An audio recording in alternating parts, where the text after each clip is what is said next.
Hello, everyone.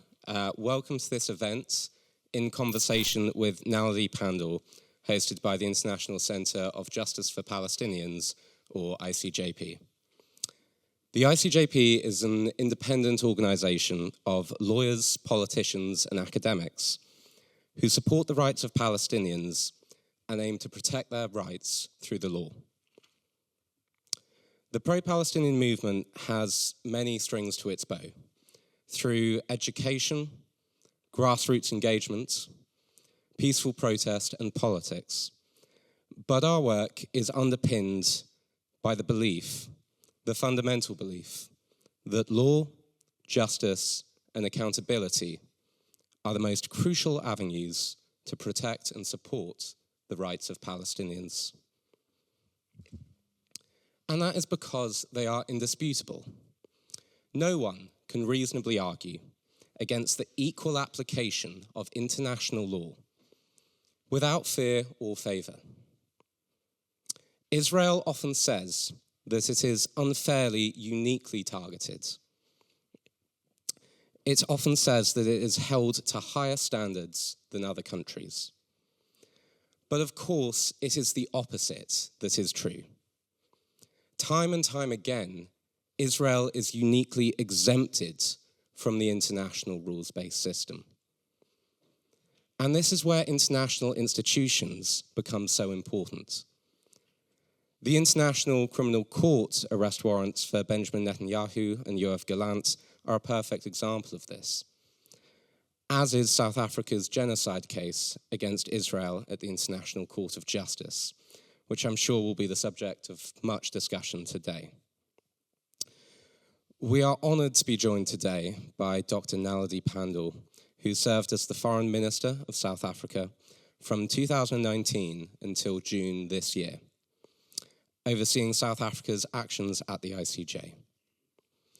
Dr. Pandor has been a lifelong advocate for Palestinian people's rights. Dr. Pandor was born to a political family in Durban, South Africa, but left South Africa with her family going into exile from 1961 to 1984, first in Lesotho and Zambia, then to England and later Botswana. She matriculated at Gaborone Secondary School in Botswana and completed a professional qualification in teaching before returning to London to complete a postgraduate diploma and a master's in education. She later obtained a master's in general linguistics from the University of Stellenbosch. Dr. Pandor taught English in London and Botswana before moving to join the University of Cape Town as a senior lecturer in 1989.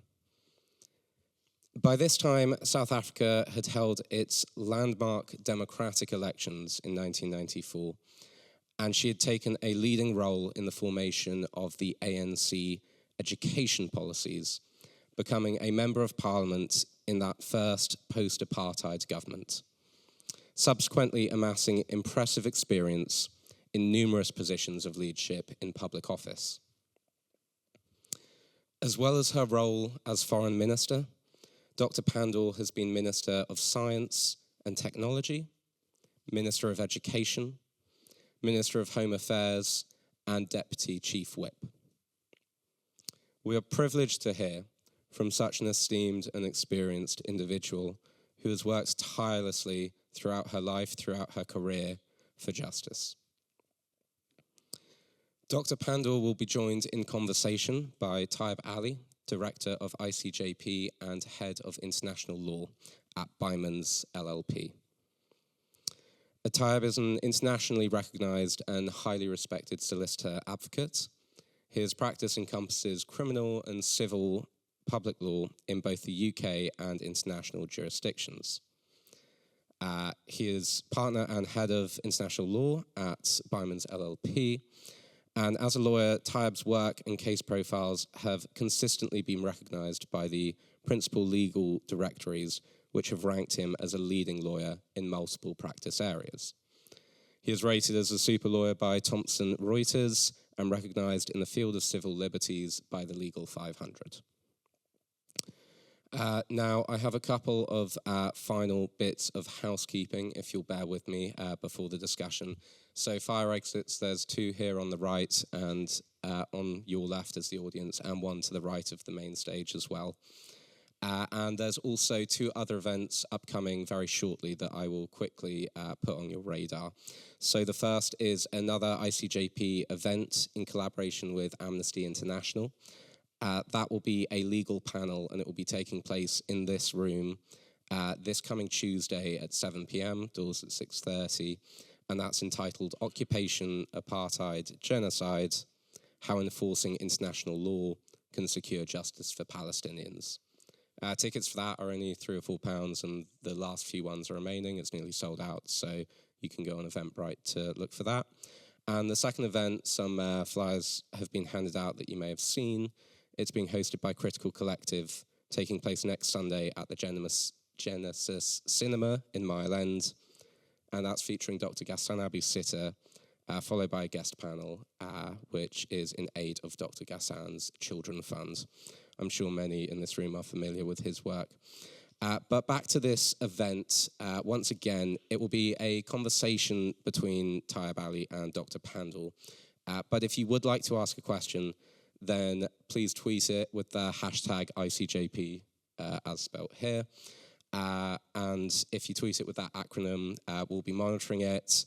I can send them on to Tayab, and he can group some questions together and ask them to Dr. Pandor as well. So once again, thank you so much for attending. Thank you for your very warm welcome to Dr. Pandor and your recognition of her work. I hope you find the event interesting and informative. And finally, if you do have a question, please just put your name and title as well, and Tayab can ask that too. So without further ado, I'll hand over to Tayab Ali for his conversation with Dr. Naledi Pandor. Thanks.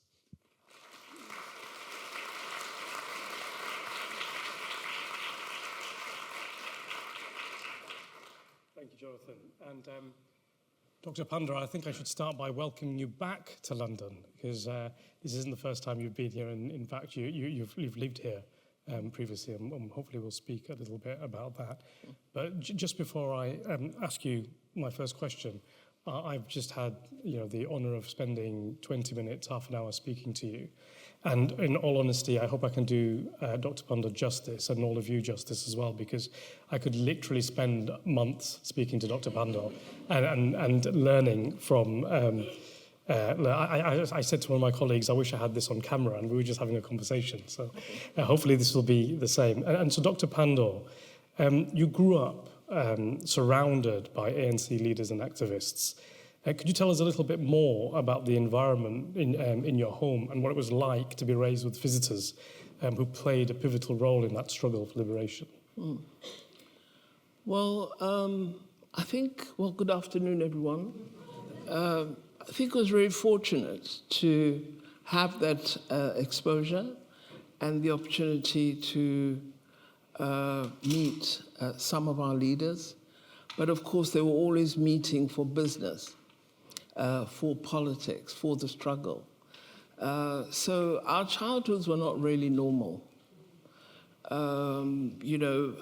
Despite having lived in all these different countries, I don't have permanent friends because we moved so often. And it's a funny thing for an adult to say, that you don't remember your school friends because you moved sort of 3 years after you got to know them. So we had a very odd life. And I think the leadership loomed large in our minds because they were so omnipresent. And it was the struggle that mattered rather than these little finicky things of us wanting to have friends and, having a long-term relationship with neighborhoods and so on. So the struggle, when our leaders write books like The Struggle Is My Life, it's really true, it is. And choose it or not, it becomes your life. Yeah. When my daughter, my 13-year-old daughter, helped me research some of the questions for you, and so she has a real understanding, and you're one of our heroes, she couldn't be with us today, unfortunately, But at what point during your upbringing did you become aware of where you sat in the struggle and where your family sat in the struggle? Or was it something that you may have not realized until later life? I think initially, because we were very young when we left South Africa, as children we were puzzled as to what was going on. And when you grow up in families like ours, especially, in our African tradition, you don't ask your parents, what's going on? What are you doing? Why are you moving us, from our home? So we had this bemused sense of there's something wrong. And we knew we didn't belong where we were. So there were a lot of things, that happened to us as children. One of the worst is, of course, you don't know the languages of the countries you go to, the vernacular language. And so because you don't speak it, you're teased and all sorts of things happen. But I think we also were always reminded by our parents that where we were was temporary, that our people were suffering in South Africa under an evil system called apartheid, and that one day we would be free and we'd go back home. And I always say I'm very grateful to my mother that she taught us struggle songs. And so when we went back home, we could sing Nansi Ndodenyama Ferwood. We knew the songs because we imbibed them from her. And she made it her purpose to really educate us about who we were. And my father taught us the politics. He made us watch all these horrible revolutionary films. We had this old projector with these real type films, and in between the showing of this horrible movie on the Great Wall or something, the reel would just break, and you'd have to sit there for minutes while he put it all together again, and you didn't dare move. So that was, where we got the kind of political learning, the documentaries, the books. We were really encouraged to read and to know our history, our struggle, know our leaders, respect our leaders, and understand that while our parents were always worried about a possible entry into politics, understand that you had an obligation to your people. And so you describe a really rich educational home life where your link to South Africa and the struggle there was made very clear to you. But in terms of your family's position, of course, being in the moment, there was immense hostility towards them and aggression towards them at some occasions. And as a child growing up in that environment, are there any particular incidences that you can remember which were dangerous or fearful? And how did you cope with that? How did your parents cope with having children in that environment? Well, the environment was difficult. A few years ago, my grandmother wrote her memoirs, very easy to read book. But I remember one paragraph in it. And it says, Fiki is crying again. Joe has been arrested and we don't know where he is. And that was the kind of life that they lived. And then in the next paragraph it says, I'm sure Papa has been arrested too, but I don't know where he is either. So kind of, that was the life you grew up with. But I think it made you strong. And then I first learned about hate from the apartheid state. We were living in Lesotho. We were children. Our dad was about to walk us to school. And the gentleman who used to help my father said to him, Dade, don't move the car, there's something there. And there was a bomb. And had my dad driven the car out, I think the house, because the garage was right next to the kitchen of the house, something terrible would have happened to all of us. That's when I first recognized that there are people who hate so much that they're prepared to kill a family. How old were you when that happened? I was 9 years old, but I remember that because it was written up in the papers. You can go back to the archives and read about it. So, yeah, you had those terrible moments. And of course, a lot of our friends lost their parents through parcel bombs. And that makes the struggle and the actors involved in the struggle really real. Because it wasn't easy, you can romanticize it looking back at what struggles are like, what revolutions are like, what the anti-apartheid movement was like. But in terms of, I'm just interested in delving a little bit more into that, in the sense that after that must have had some impact on your parents or on you as well as a 9-year-old, and the fear.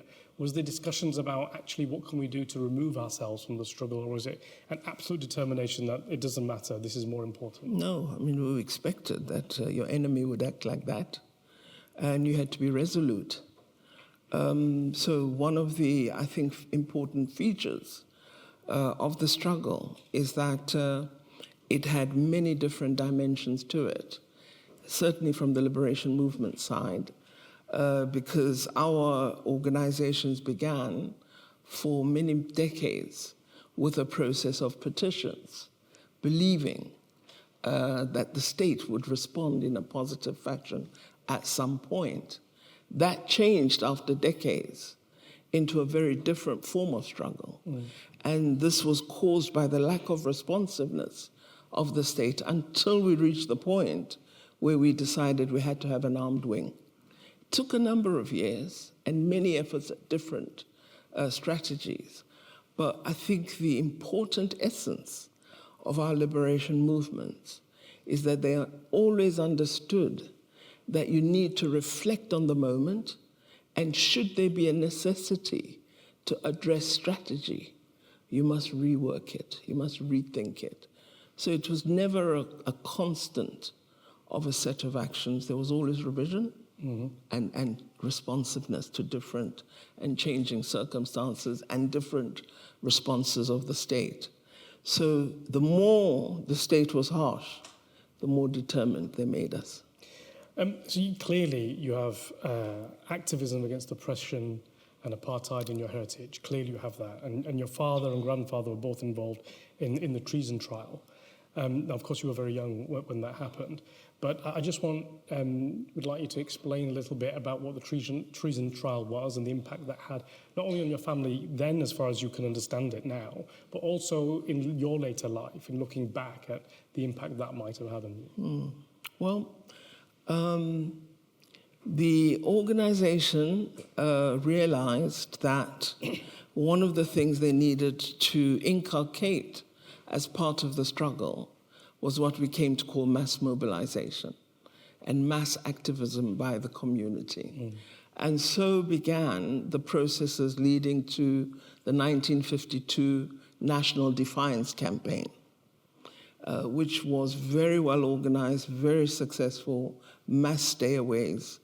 And it was that really began, I think, to cause the apartheid state to imagine harsher measures against the political organizations in South Africa. Following the Defiance Campaign, Z.K. Matthews, who you've mentioned, my grandfather, at a 1953 conference of the ANC in the Eastern Cape, spoke as acting president in that conference and proposed to the Congress that we should frame a freedom charter which would set out what we aspire to as the future constitutional framework of South Africa and the kinds of rights we would want to see enshrined once we were free. The conference adopted the proposal by acclamation, framed a resolution, and agreed to part of his proposal, which was one, the Freedom Charter drafting, but that the drafting must come from the people on the ground, and it's not a draft of leaders. And that what should happen post the Congress all the membership, the leaders must be on the ground, in branches, in communities, asking them about what this Freedom Charter should consist of. So began a campaign to collect the views of the people of South Africa in all their communities. And in 1955, in June, a Congress of the People was held in Kliptown, outside Johannesburg in South Africa. And the Freedom Charter was adopted, the clauses. So after that, of course, the apartheid state defiance campaign, this proposal, then this Freedom Charter adoption. So immediately after the 55 adoption, 159 of our leaders were arrested and charged with treason for human rights. Clauses, you know, charged with treason. And there was this massive treason trial of the 159. They were very well defended. One of the beauties of our struggle is that although we were experiencing racism, we tried to have a non-racial composition in our movement. And so our lawyers came from a range of communities in South Africa. And they argued so brilliantly, and the state was so useless in presenting evidence that would signal treason. And in fact, often, by way of presenting evidence, lawyers would almost direct the comment toward the judge and say, surely, you know, if your rights are infringed in this way, Your Honor, surely you would respond that there's been no violence.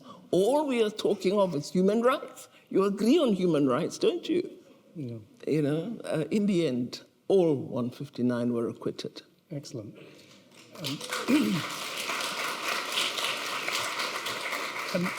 I just want to bring you back to you mentioning that you move your strategy according to the requirement needed, and the issue about an armed wing, for example. And you can draw some parallels. We'll talk about the Palestine-Israel issue shortly, but you can bring that parallel to what's happening in Gaza, West Bank and East Jerusalem, and the wide region of Lebanon now as well.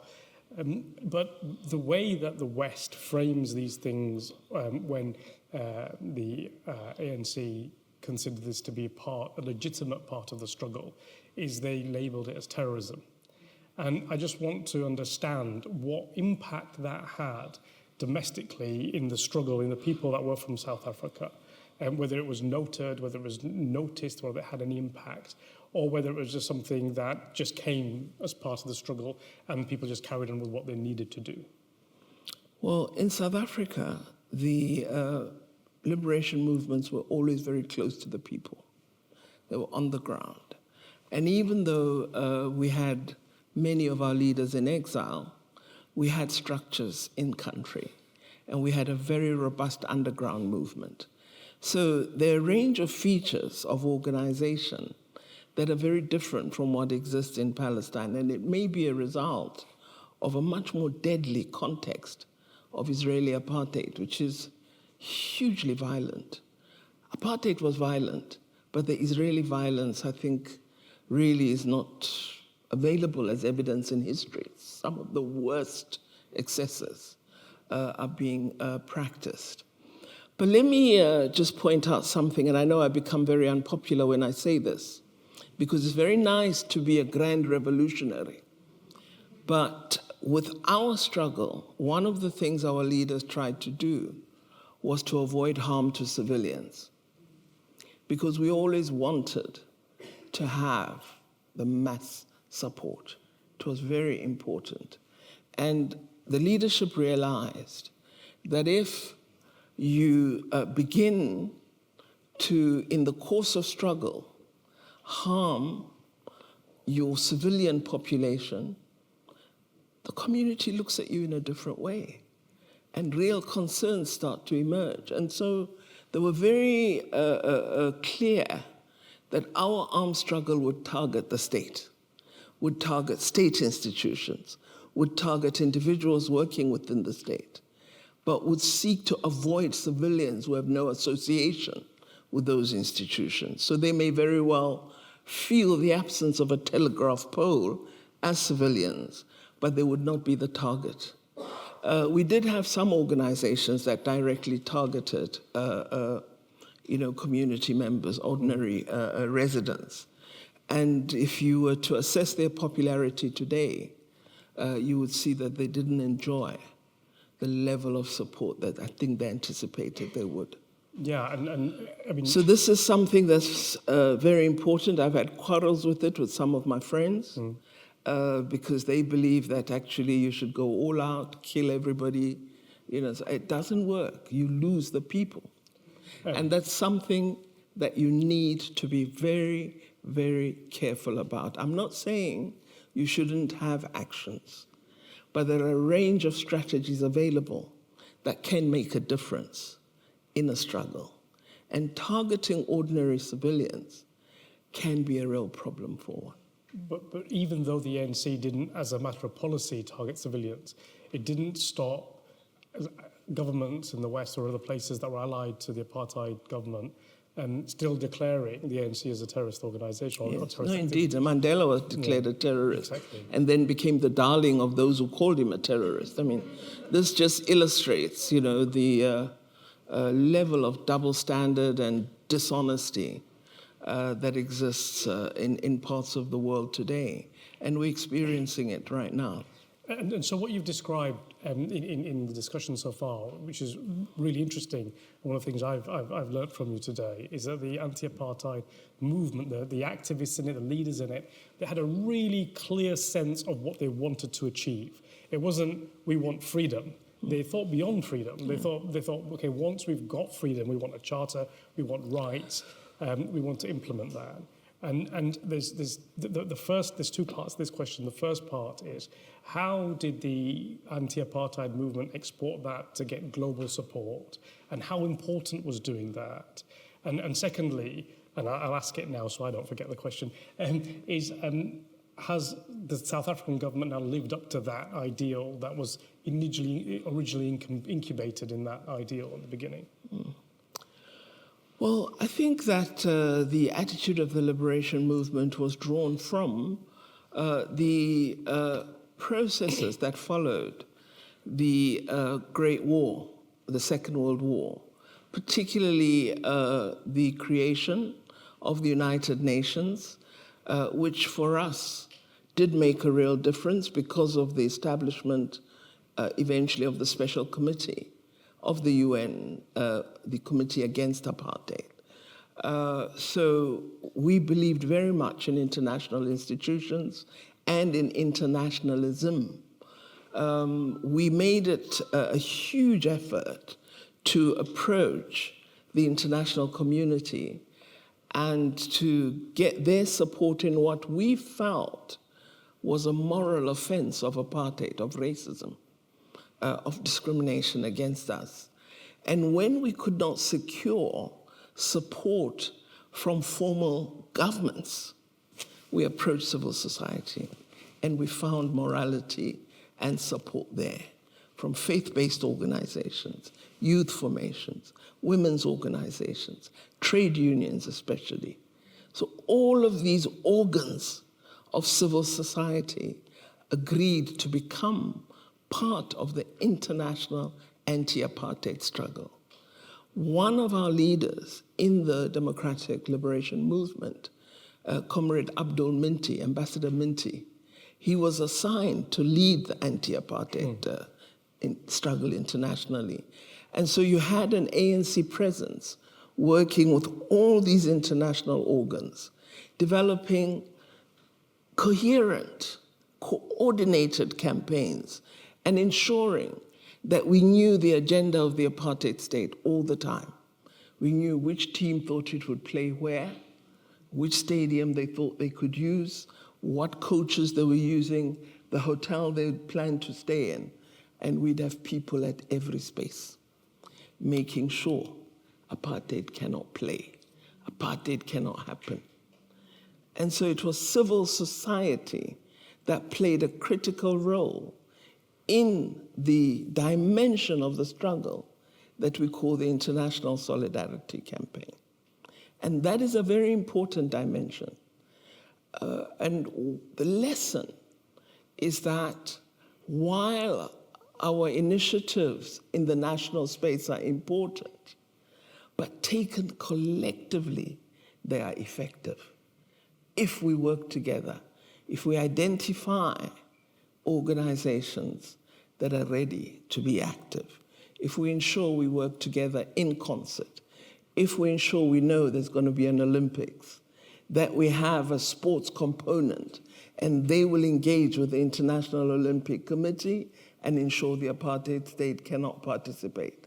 So you need that coordinated action in order to really make isolation and boycott work.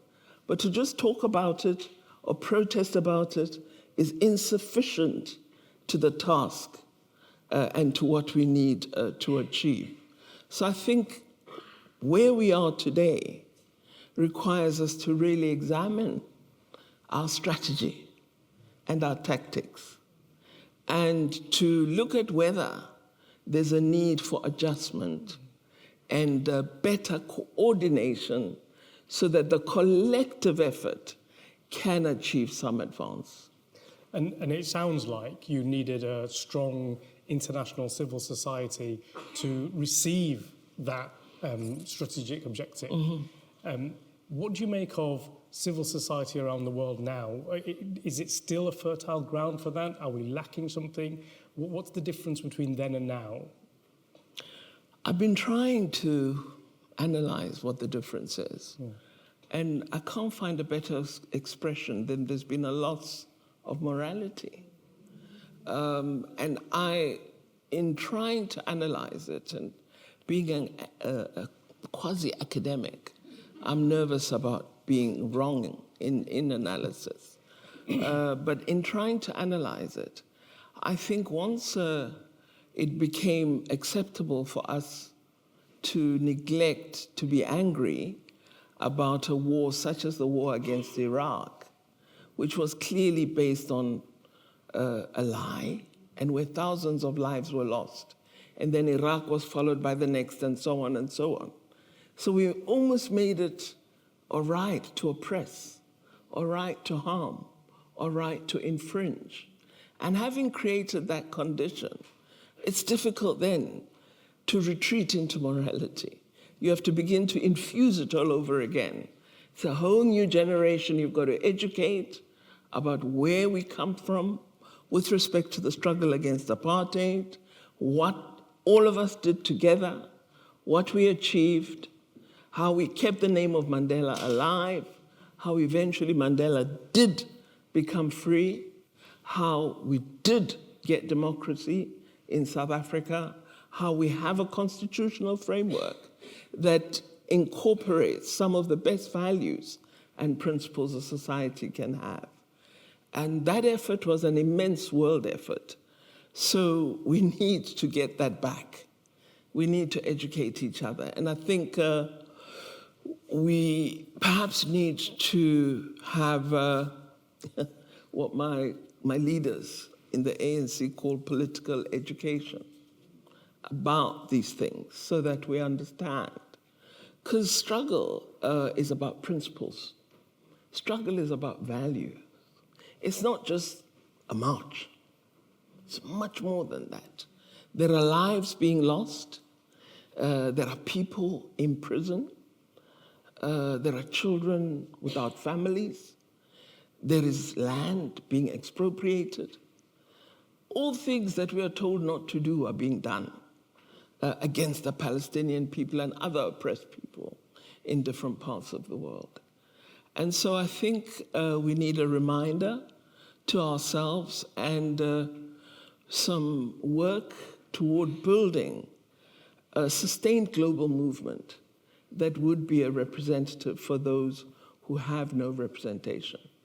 I just want to sort of change track slightly from the anti-apartheid movement, and although that is still very important in of the understanding of where we are today and where you are today. But you mentioned that you want to do an analysis and because you're an academic, you wanted to make sure you get the analysis right. So I just want to talk a little bit about your career.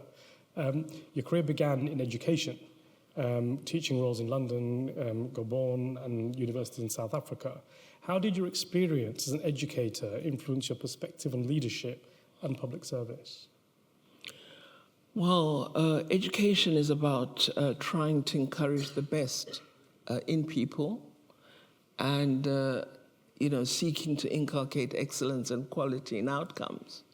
And, trying to get that out of your best student as well as out of your worst student. And so teaching is also about struggle in some way. You'd have these really big chaps, in tutoring, who say, "Yeah, miss, tell me why should I do my homework?" And, I'd have to sit and explain, well, Andrew, you're not going to want to be like this when you're 40. And if you do my essay today, you won't be like this. But if you don't do it, you're just going to be a yob all your life. So, so it's about bringing out the best. And you also have to have attention to issues of curricula and ensure that the material that is made available to young people really engenders intellectual ability and use of the best gifts we've all been given. I think what comes across from you, Dr. Pandor, is that you place a great importance in the ability of people generally, but also people that are oppressed and haven't had educational avenues available to them to learn and to develop themselves. And this is something that you see is really important. Is that one of the reasons that you started your career in an educational environment, to help facilitate that? Well, I don't think I was that sophisticated, really. I just loved education. I believe in it very strongly as an instrument that can change one's life. I also had a great value for reading. I loved reading from very young. So I believe learning is important. And I suppose really that was the interest. And so what made you move? And I hate stupidity as well. Sorry. So that's a driver too. What made you move from sort of the educational environment into politics? How did that transition happen for you? I'm still trying to answer that question. I really, it was persuasion by the African National Congress. I didn't think politics was for people like me, who I thought were a bit clever. And they said to me, well, we need to have academics in Parliament as well, and so you must be there. And also, we had a process of selection where the ordinary membership of the organization was involved in selecting candidates, and I was always, being selected. Was it readily something you readily went into, or was it with hesitation? I was hesitant because I like to be independent, and I was worried about, having to hold the line or follow the line. But I liked the policies of the African National Congress, and being there gave me an opportunity to argue if I didn't agree with something. This is also some characteristic that people often see in politicians, in that they may be great public defenders, or defenders of law or international or people's rights when they're out of office, and then when they become politicians, it changes somewhat, and they tend to have to what they were saying when they were as regular members of the public or academics is now not how they present themselves. I mean, the same type of allegation comes to our former Prime Minister, Keir Starmer, who was a great human rights lawyer and now is a Prime Minister that you wouldn't know used to be a great human rights lawyer. How do you, as a politician, how do you really deal with that need to work and behave like a politician? I think it's really challenging, especially if you're in a party that's very strong ideologically. You do find that it can be a struggle. But what we need are politicians with integrity. And integrity means you hold up that which is what you believe in. So, I tried. And I think generally I believe I succeeded. There have been moments of great disappointment, in particular not disappointment on policy, but disappointment on thievery, on corruption. I think that has been a really sad occurrence within the African National Congress. And for me, it was something I didn't expect from our movement. Yeah. But there have been people who've really been disgraceful. I was in South Africa not so long ago when I first met you, and I think that's still very much high on the agenda in terms of sort of street crime, but also behaviour by politicians generally in terms of corruption. So I can see that's going to be a continued challenge for South Africans and the South African government. But you held significant roles in many different departments as a government minister over your political career. I'm really interested in which ones you found were the toughest and which ones you found were the most rewarding, and why. Education was the most difficult one, because I hadn't reckoned with teachers as trade union members. And then I think the curriculum issues were also very tough. Yeah. To change the curriculum and have a curriculum that would offer our young people quality education. So I think education was hard, but there were significant victories. For example, the fact that President Mandela began his policy statements by introducing compulsory education. I was really happy about that because it was a law. And I think it was a very important step in a most difficult environment because we didn't have enough schools, didn't have enough teachers and so on. But now, after 30 years, we do have near universal access for all school-going children in our country.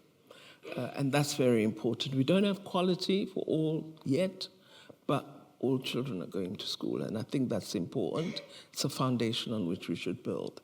I'm also very pleased that we provide financial support for talented yet poor students to enter higher education. I think that's very, very significant.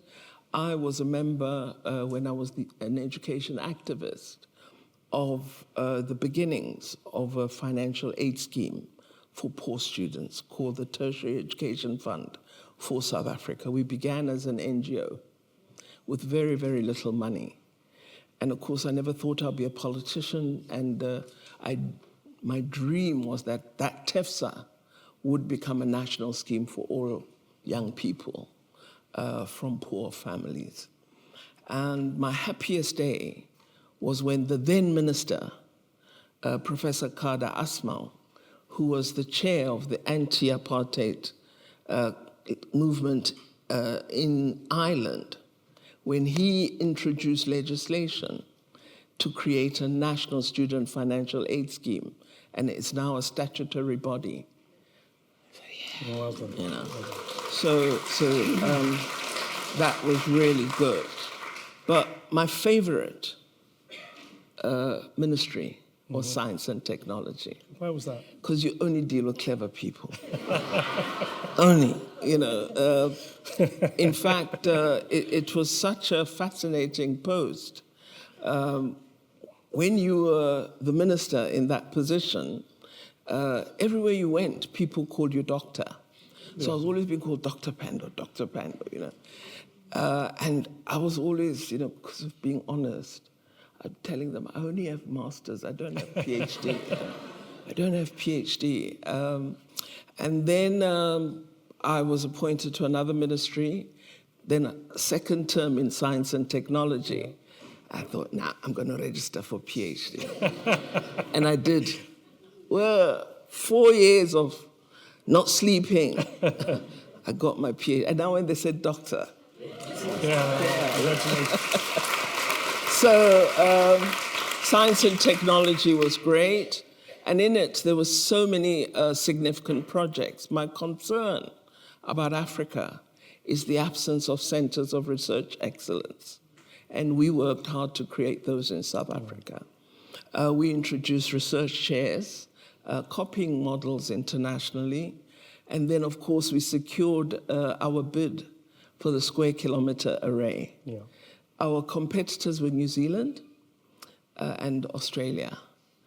And every year we would have to present to international scientific conferences on how far we had gone in preparing our bids and preparing the satellite dishes for the astronomy research initiatives.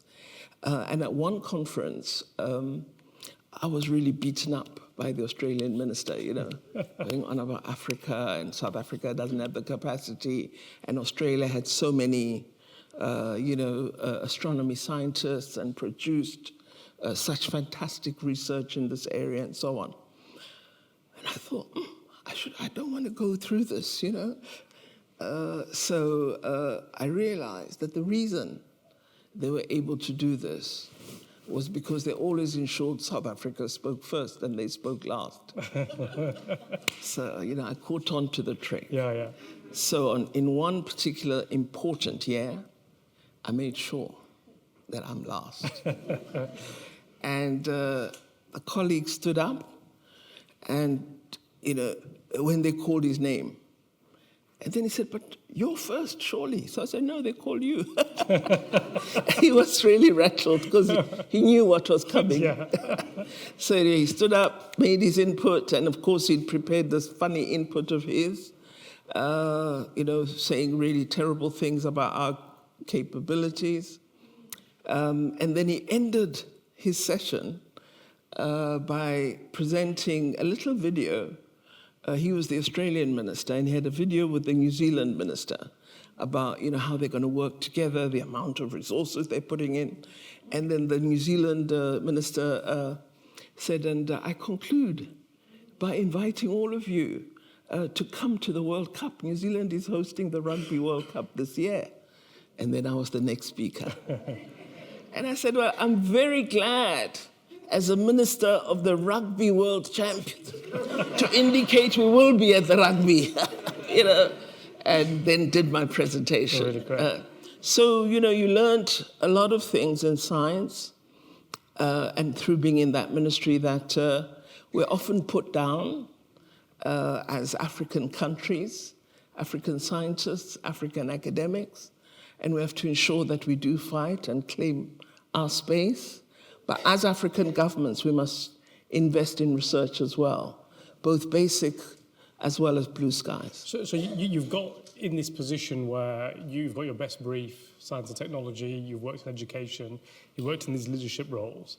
And then how does it come about that suddenly somebody says, or you decide that you're going to take one of the most difficult briefs, which is Minister of International Relations and Cooperation? And was that something you aspired to do, or how did that happen? I don't know. To be honest, I'm one of the most stubborn people in the ANC caucus. I was then. And so when President told me he's appointing me to this portfolio, I even asked him, are you sure? Do you know what kind of person I am?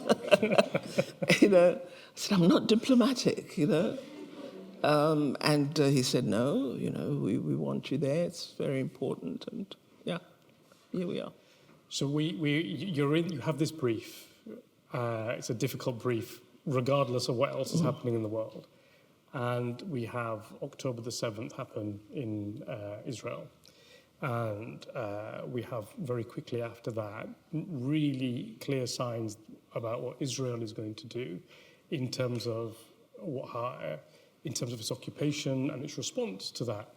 And very quickly, commentators, lawyers, activists, members of the public are seeing what they see as the beginning of a genocide of the Palestinian people on the ground. And, we are, as activists, as lawyers, we're shouting, we're crying, we're protesting. And it seems that everything that we're doing is falling on deaf ears. There seems to be suddenly two very clear, distinct layers. There's the people, and then there's the rest of the world, the governments. And nobody's interested. In all honesty, nobody's interested. Nobody's asking in any real way Israel to restrain itself, Israel to comply with international law. And it's almost like your voice is not heard. And then out of nowhere, or it feels like out of nowhere, South Africa steps up, you step up with your legal team, and you trigger the Genocide Convention. And for all of us, for thousands, millions of people around the world, it was like, wow, this is truly historic. And does this signify a change in Israel's impunity? Is Israel actually going to stop, and how's the rest of the world going to react to that? But the question for you really is how did that happen? How did South Africa take that independent step and actually decide to take Israel to court? We'd be fascinated to learn about this, about that, how that happened. Well, it's not true that statements calling on Israel, one, to withdraw from Gaza, and two, to end all the harm that was being perpetrated against residents of Gaza. It's not true that these statements were not being made. They were. I issued my first statement on the 8th of October. So we were commenting regularly, and not just myself as a minister, but our president as well, our party headquarters. So we were very, very active as South Africa. We had the first protests in October in South Africa, in both Johannesburg and Cape Town, and this continued. So we've always had a very close association with the struggle of the people of Palestine, due to the fact that they were very much a strong part of our own struggle against apartheid, in that some of our freedom fighters were trained by Palestinians. So it's been a long-standing association.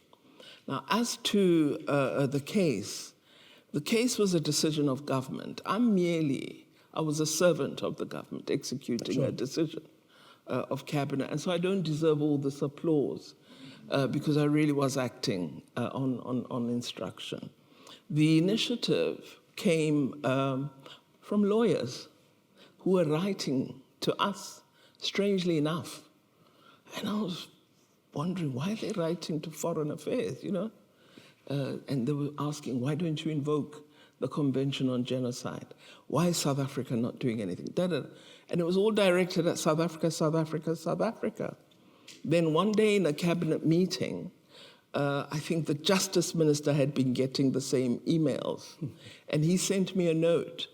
Why don't you invoke the Convention on Genocide against Israel? And I sent him a note back, why don't you? He's the Minister of Justice, you know?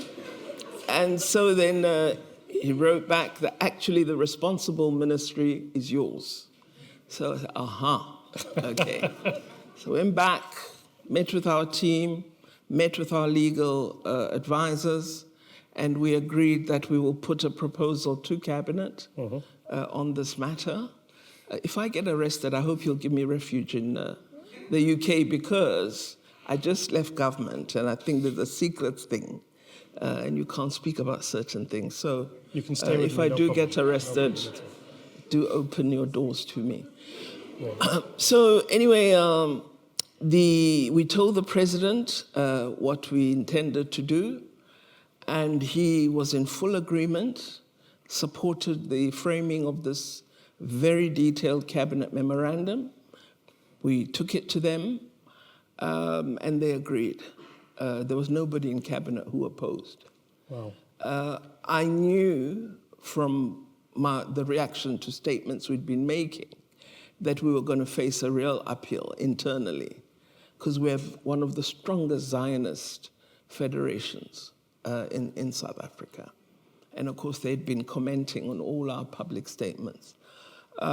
So what we agreed was that while we were preparing the documents for submission, we were not going to make any statement on our decision. So we had decided early December, but it took us a number of weeks, one, to put together the legal team, and two, to prepare a full set of documents, and also to agree on which clauses of the convention we wanted to utilize, particularly for the provisional measures. So we worked on that. I didn't have a holiday at all. And our president wanted to see everything we were drafting. He's a lawyer himself.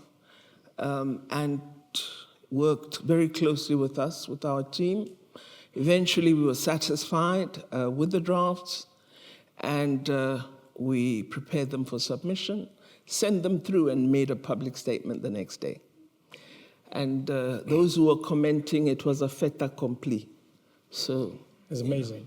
And it was very welcomed by everybody, I think. It was very welcomed by everybody. At the moment that you had this unanimous decision at Cabinet that we are going to do this, I have no doubt, particularly with the lobby groups in South Africa, these pro-Israeli lobby groups, that the magnitude of what that meant for South Africa as a country, and for the ministers and lawyers as well as individuals, what that meant for them, was appreciated. Now, can you talk a little bit about, because it's always something that we're fascinated and we rarely get to see behind the curtain, what was the reality of both the diplomatic pressure put on South Africa by states like the United States or the United Kingdom or European countries? What's the reality of that? Did anything actually happen? And also the personal pressure that was put on individuals in terms of perhaps threats and such like, and how that was dealt with. You know, in the cabinet, I suppose in all cabinets, we had a problem with something that they call leaking. Mm-hmm. You know, where if a colleague doesn't like a decision or the direction of a particular discussion, they then go to the newspapers and, you know, say, oh, Naledi said this and that one said that. But I appealed to the cabinet that, please, nobody say anything, because I knew we needed time. And I knew that cracks, you know, would be enforced between us as we worked if anybody knew what we were doing. So there was no initial opposition because they didn't know what we were doing. Yeah. And December becomes the kind of quiet time in South Africa. So it was a perfect period because we didn't have cabinet meetings, you know. The decision was taken in the last cabinet meeting of December. We had to work up to end of December to submit by 29th, I think. And we quietly worked away. And as I say, we sent in. Yeah. Next day we made a statement. And by the time they realized and they were hitting us, it's gone. What was the nature of them when you say hitting you after? Oh, gosh. What was the nature of it? What did it look like? How did it feel?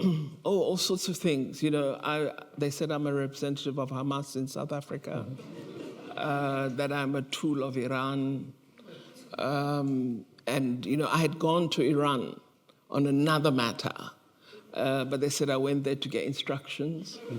You know, so I was called all sorts of things. The worst things were written about me. Cartoons were drawn about how ugly I am and all of that stuff, and evil, and, you know. But the submission had gone. And we had the best legal team. So I wasn't bothered.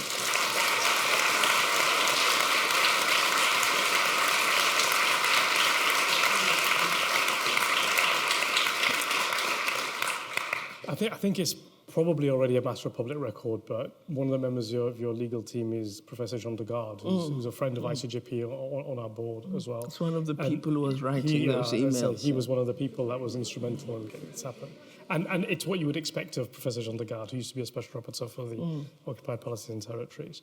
In terms of one of the, so I've, as ICJP, as the director of ICJP, I've travelled to, I think we've now engaged with, and I forget the number because it's just so many, at least 40 to 50 states, from head of state all the way down to ambassador level, and engaged and discussed and briefed.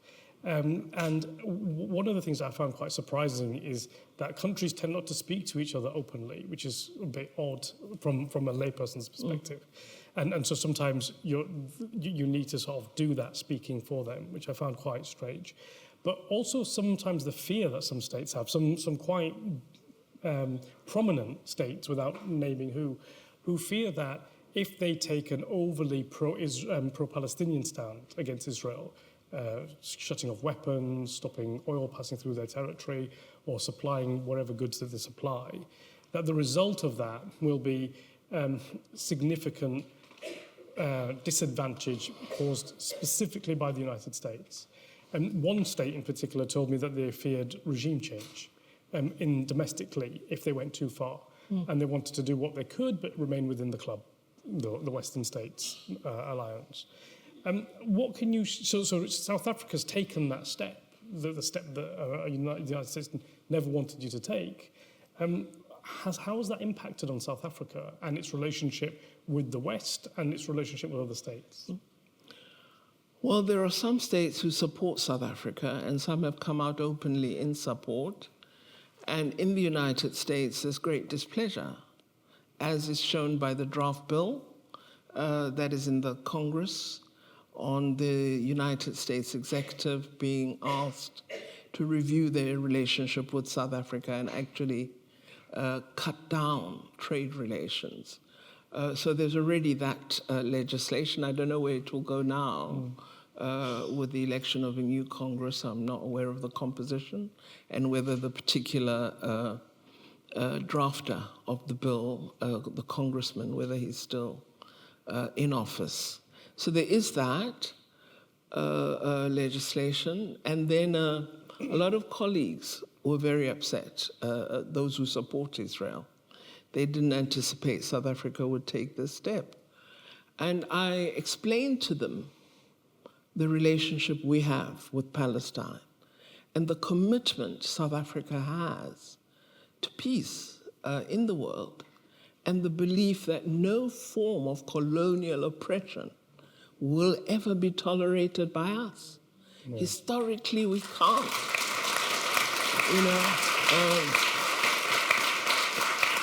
And also that while we were engaged on the Palestinian question, there's another important one, which is Western Sahara.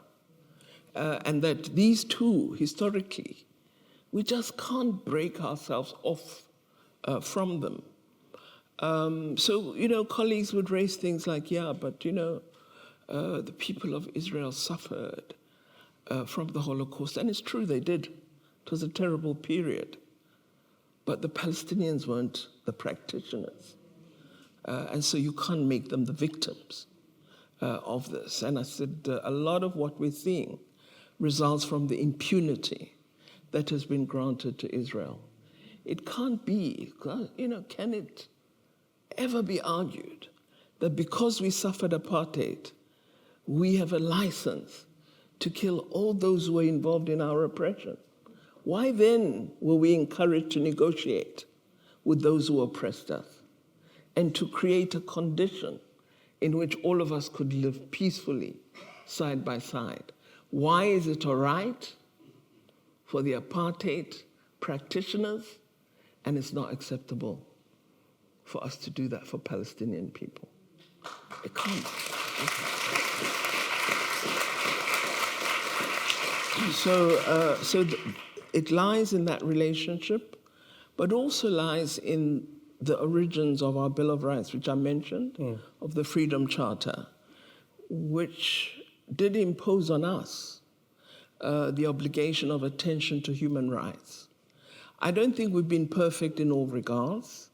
There have been many mistakes, like one of our votes in the UN on Myanmar. So we have made errors, but we have attempted to correct, to assert that human rights must be a lodestar of the foreign policy of South Africa. Not all our friends share that view, but we try to do so. Often, I face challenge, questions to me, that, oh, you're like this about Palestine, what about Ukraine? But it can't be one evil can be offset against another evil. And decades of occupation are not similar to an invasion now. They're both wrong, but it's not the same thing. The Palestinian people have suffered oppression for over 70 years. Something could have been done. And we're not supporting them with arms. We haven't given them anything to help them wage a freedom struggle. Most of us have given them solidarity, and the rest of us have given arms to Israel. And we must remember that. And so it's important that we assert that what we're talking about is justice, it's human rights, and it's freedom, which should be available equally to all people, no matter who they are.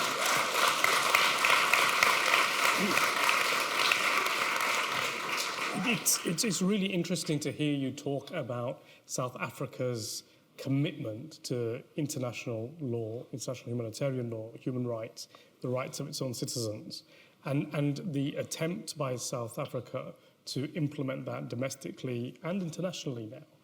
And it would be really interesting to understand, because the West portrays itself as being the person that actually has, or the state that actually has the responsibility to do that.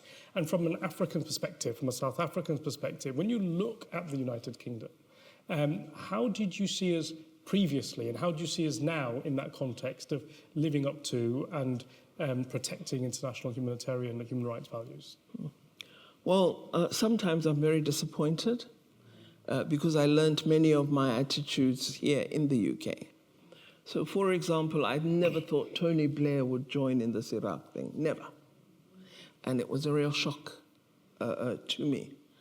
And what is more surprising is even after the admission by Colin Powell that there was insufficient evidence, there's been no apology, no regret expressed. So it's a disappointment because these are societies that you believe esteem the highest values of human rights. But you see that in practice, they don't. And I think it's sad for many of us who've come to believe that there are notions of freedom in countries that claim to be a leading example of the exercise of human rights and freedom. And it's very sad to discover that they're not a leading example, and that actually what is practiced is double standard, where they believe there's human rights for some and there aren't for others. Depends who you are, your color, your religion, or where you live, your geography. This is a sad statement about the world, and I think as human beings we need to correct this and play a role in correcting it. We need to engender in the world respect for all people. In South Africa, I spoke last night about this concept that we have, and if there are South Africans next to you, you'll ask them to explain it. It's very much accepted culturally. It's a word, concept called Ubuntu. Its essential meaning is I am a human being because you recognize my humanity. It means if you don't recognize me as a human being, I can't be the essence of a human being. So we really believe in this Ubuntu principle, and we try and infuse it in our community. It's very much a cultural concept for us. So if you behave in a way that is offensive to others, then we say, oh, they say, oh, now Ubuntu, you don't have Ubuntu. You know, so it's, I think it influences a lot of our conduct. And by that, I don't want to say South Africa is perfect. It's not. We've made many mistakes. One of your goals as minister was to work with and strengthen the United Nations and its charter and its instruments and its tools. And I just want to talk a little bit about and get your view on the attacks that have happened by the United States, UK, other countries, and Israel on elements of the United Nations Secretary General himself, special rapporteurs like Francesca Albanese, and various other elements where, including peacekeepers now on the ground in Lebanon, seem to be Israel seems to be testing how far it can go in terms of actually attacking them militarily. What do you think the dangers of that is, and why do you think that this new phenomenon is developing, where even the United Nations and its officials are becoming fair game? Well, we've been lectured often by leaders in the North about how we must respect all these institutions. Today, they're the ones disrespecting them. It's very odd. And I think that it's not for me to answer this question, because we have indicated our attachment and belief in multilateralism. It is you the population of the West, the citizens of the West, that need to answer these questions with your votes and show governments that multilateralism is important, that the protection of international law is necessary for all humanity, and that if we destroy international law and diminish the United Nations, we are reducing protections, and we're really causing a dismal situation for the world. Because what we are doing is affirming for every leader with evil intention that you can act as you will.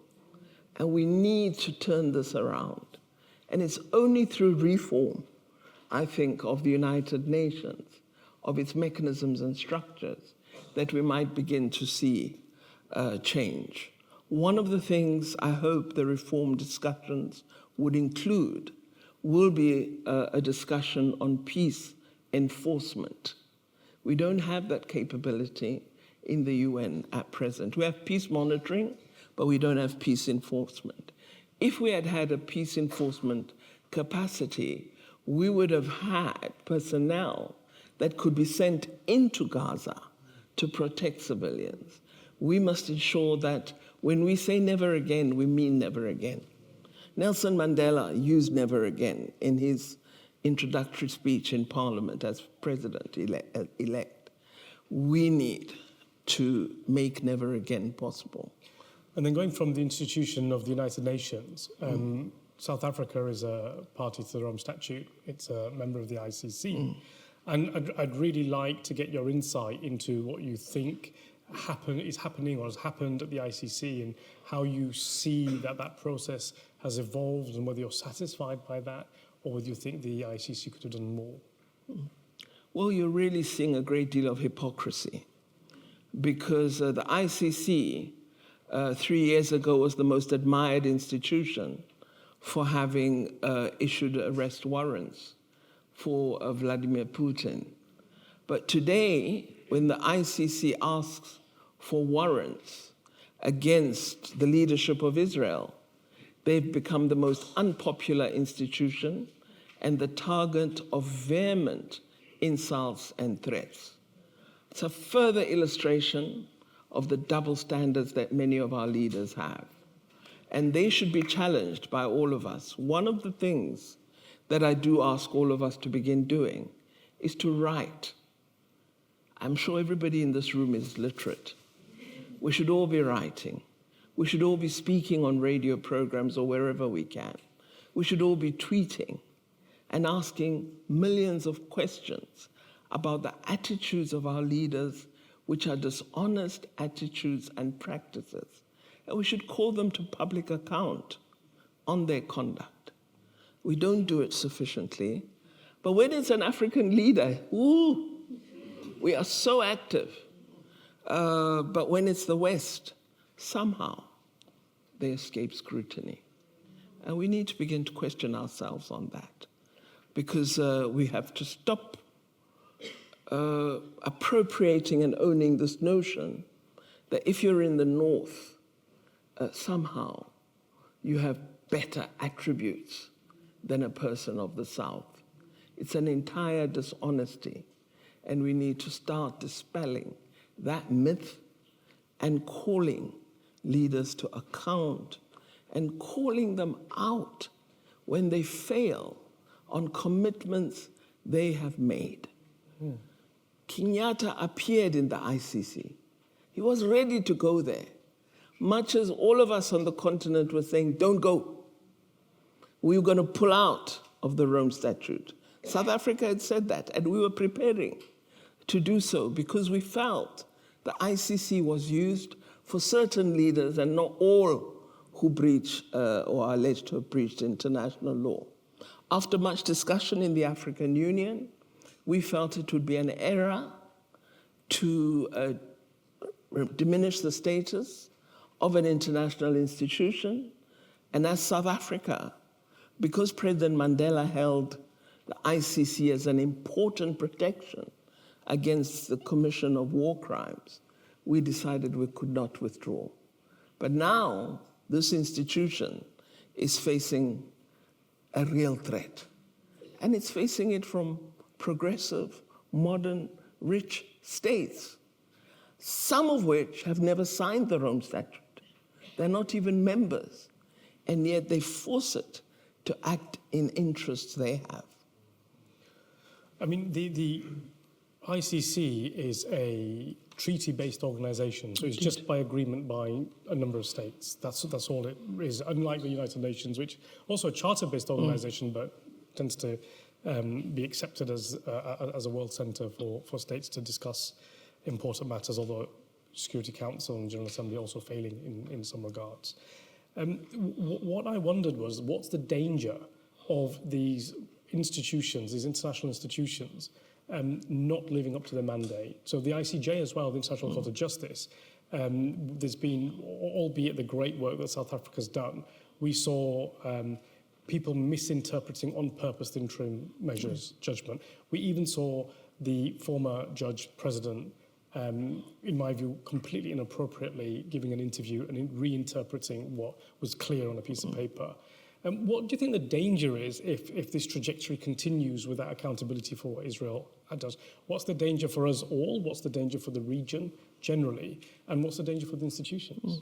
Well, you make the institutions irrelevant because you harm their status as a protector of human rights.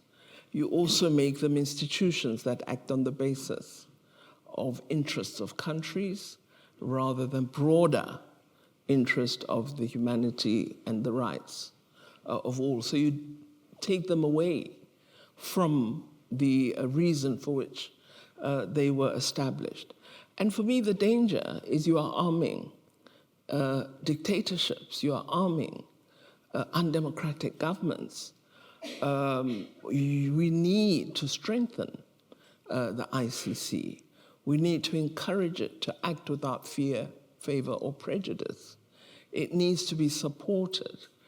But we should ensure also that institutions don't become beholden because they don't get resources from all our countries. So we need to look at the models of the institutions we establish. Shouldn't they all be funded through the UN body rather than directly by governments? Because once you're receiving funding from a particular source, you then become, beholden to Naledi or whoever it is that is providing the funding. That would be a good thing, by the way. So this is something, well, I don't have money, I'm a pensioner. But, I think these are changes we need to consider because we've got to insulate institutions from negative influences insofar as is possible. And we must select individuals that can withstand being threatened and provide support to those who are threatened, to say that we appreciate the role that you're playing. Do continue. Let us know when you receive a threat. We will stand with you, and we're going to stand outside the door of the individual that's threatening you and ensure you're protected.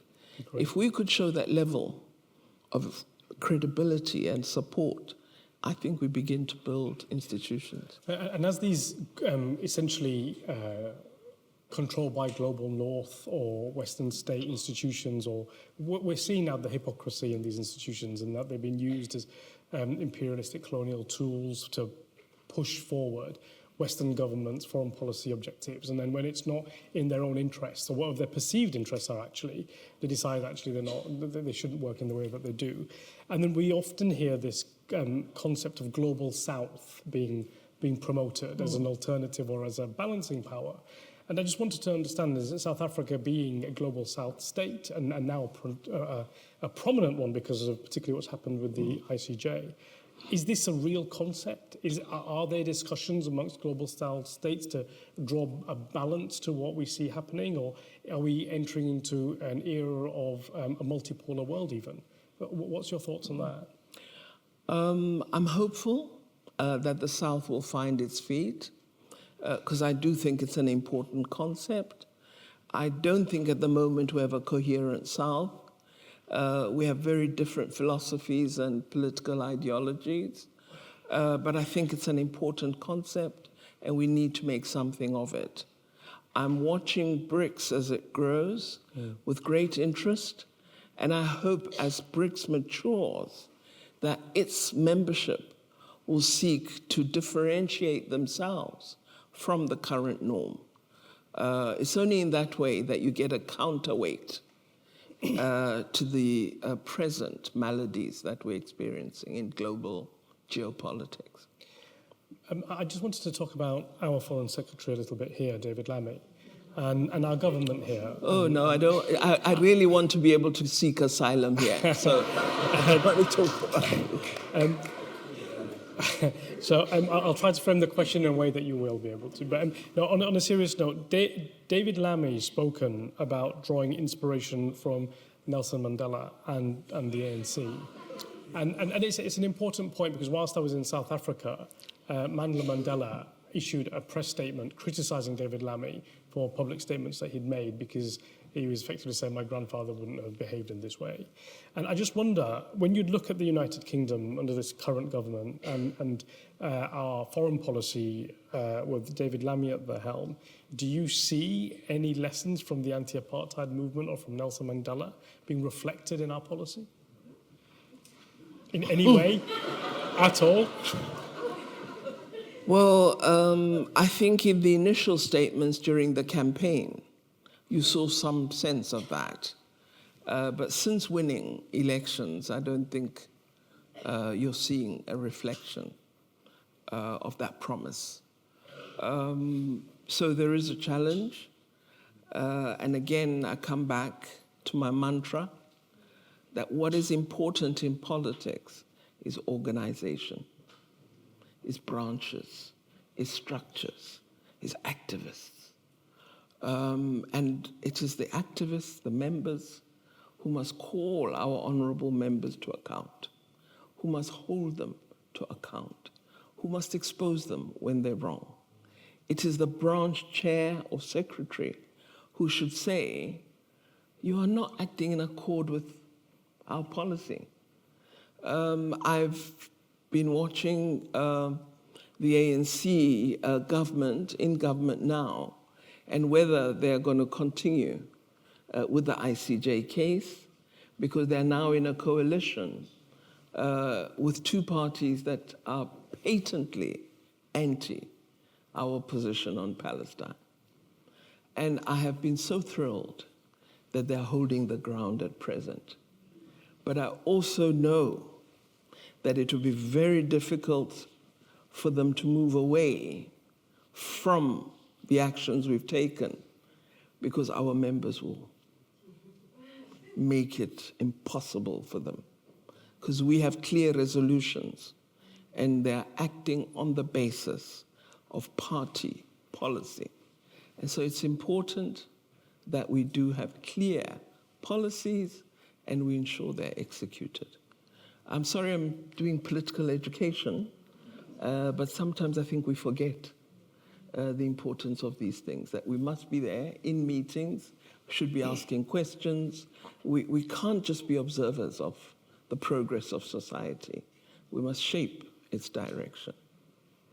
See, in the UK, we saw Muslim groups, but not just Muslim groups, some members of the left and the middle class seek to punish the Labour Party in the last general election because of its rhetoric and stance on Palestine, Israel, since October the 7th. And you see a rise of independent candidates here and a reduction of certain sectors of people voting for the Labour Party, notwithstanding the fact that they still went to government with or gained government with a massive majority. And you saw that same pattern in the United States, where groups that were pro-Palestinian were really upset with the Democrats and Kamala Harris's failure to call Israel to account in any way at all. And I think maybe just the night before election she said one thing, which I can't remember because it was so insignificant, frankly. But then what you do see in the States now is you see Trump come to power with a significant mandate, which I think was a surprise to everybody. We thought that there was a chance of him winning, but not with the mandate that he got. And I just wonder, with President Trump in power, from January the 20th, and also now between then, and when he takes his seat in the White House. What do you think, which is a difficult question, I appreciate, what do you think the impact of that will be on the Palestine-Israel issue and also the region generally? I really don't know. I don't understand American politics. But I am concerned because President Trump was the person who advanced this notion of Abraham Accord and led to many countries in the region beginning to speak of or act on recognition of Israel. I don't know if he's going to revive that or whether he'll play a role in ensuring that there's a ceasefire and a process toward peace in that region. But I'm nervous, honestly. But I really can't speak with authority on American politics. Throughout your career, Dr. Pandor, I'm coming towards the end of my questions now, and I just wanted to sort of recap with, I just wanted to just have sort of a summarization from you of what you said in terms of the core principles that have guided you through your approach to your work, and what are those core principles that have built you into the person you are? Because I think lots of people in the room would like to aspire to adhere to those principles too. So what are they? What are the core principles that make you you? Well, I believe in the equality of all persons, and my highest prize in terms of human relations is respect for human dignity. That really is the driver. That's how I was brought up, and that's what I believe in. And hopefully, I try to live it. I don't think perfectly, and I don't want to appear like, some person who's pretending that she's perfect, because I'm not. I'm a really terrible debater. I argue, I fight, and everything. But I really believe in the essential dignity of every person. And I think our role as fellow human beings is to make the other person feel that they matter. And if we have the opportunity, as I did, to exercise power, I think we should, as powerful individuals, use power for the good. I think I must confess I've been spoiled by being associated with the traditional liberation movements, because these are the values that drove them.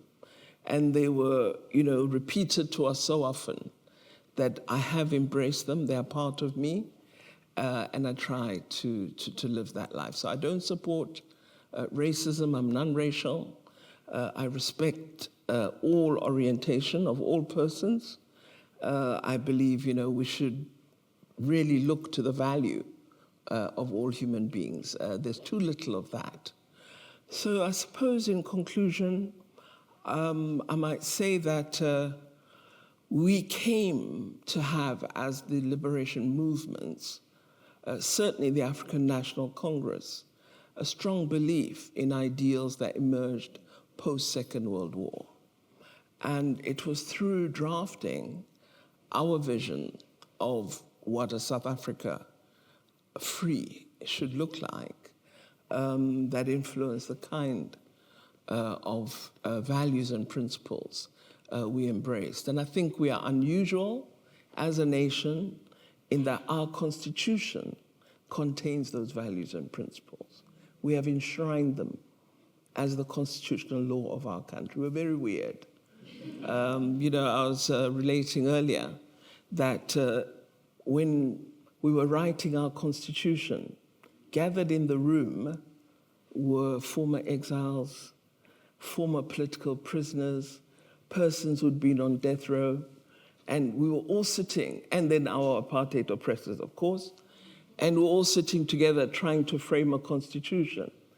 And sometimes I think we went absolutely overboard because the people who'd been tortured were clear. There will never be torture. The ones who were detained without trial were clear. There can never be a long detention. You must be charged in a very short time. So it caused massive problems for the police today, but it was important to us as a principle for a constitutional state. And we have tried to find ways of living according to that ideal. We failed in many instances. We've not been able to fully address violent crime in our country, nor the inequality that confronts women and girl children, and the violence they often experience from men in our society. So there are many ills, but whenever we're in trouble, we hold up the 1996 Constitution and we say this is our essence. One of the things that struck me over the last 12 months in the work that we were doing at ICJP in gathering evidence of war crimes in Gaza, West Bank and East Jerusalem, and now Lebanon too, was that we were doing work here in London, and Palestinians in Gaza knew our names. They knew that we were doing that work. And we were getting messages out from them. It was phenomenal. We were getting messages from them. Thank you for what you're doing. You're giving us hope. You're giving us a reason to carry on in doing what we're doing. Somebody cares. And that really powered the work that we did, because we knew that what we were doing was resonating on the ground in Gaza. It might not have had an immediate effect, but it was resonating. And so what I've learned is that what we all do here in London or across the world is important, if not for anything else, for that reason alone, to give hope to people. And so my final question for you is, what would you like to say to Palestinians that are currently engaged in this belligerent, violent, oppressive struggle against Israeli occupation? What message do you have for them? I want to give them my mum's last words to me. She said, when we were in struggle, we used to sing a song, Freedom in Our Lifetime. And she said, Naledi, I'm really glad I lived to see freedom in my lifetime, because sometimes I didn't believe it, but it happened.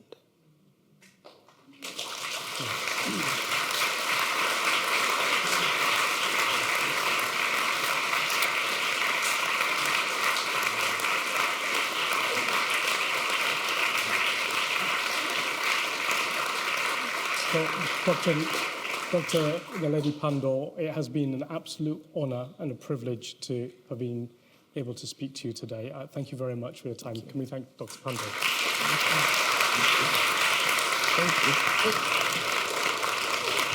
Thank you.